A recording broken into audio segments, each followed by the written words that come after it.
So hello guys, welcome back to part 2 of prank at hostel. Part 1 కి అయితే చాలా అంటే చాలా సపోర్ట్ చేస్తారు. పార్ట్ 2 కూడా అలాగే సపోర్ట్ చేస్తారని అనుకుంటున్నాను నేను. సో ఇప్పుడు నేను విగ్ ఎందుకు ఎట్టుకుందానో మీకు ఈ వీడియోలో చెప్తా చూడండి. ఏం లేదు, మా ఫ్రెండ్ గారికి ఫోన్ చేశాను. సో ఇప్పుడు నేను ఏం లేదు, నా రూమ్ లో వీడియో షూట్ చేసుకుంటాను. నా కెమెరామెన్ అవ్వలేరు, నాకు హెల్ప్ కావాలని అడిగానండి. వాడేమన్నారంటే బ్రో నేను వస్తాను బ్రో, నేను ఖాళీగా ఉందని చెప్పాడు. అందుకే విగ్ ఎట్టుకున్నాను. సో ఎక్కడ కూడా అనుభవం రాకుండా అనమాట. సో ఇంకా ఎవరైనా సబ్స్క్రైబ్ చేయకుండా చూస్తే ప్లీజ్ సబ్స్క్రైబ్ చేసుకోండి. సో పార్ట్ 2 లోకి అయితే వెళ్ళిపోదాం. సో మా ఫ్రెండ్ అయితే రూమ్ లోకి అయితే ఎంటర్ ఇస్తాడు.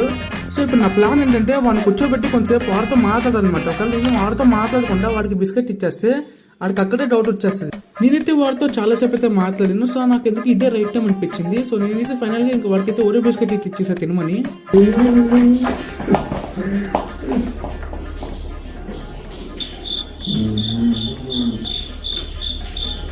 ఎక్కడో కొడుతుంది సీనా. నవ్వు ఆపుకుంటున్నావు కదరా అనుకున్నట్టు బిస్కెట్ అయితే ఇచ్చేసాను వాడికి. వాడికైతే అనుమానం కూడా వచ్చింది.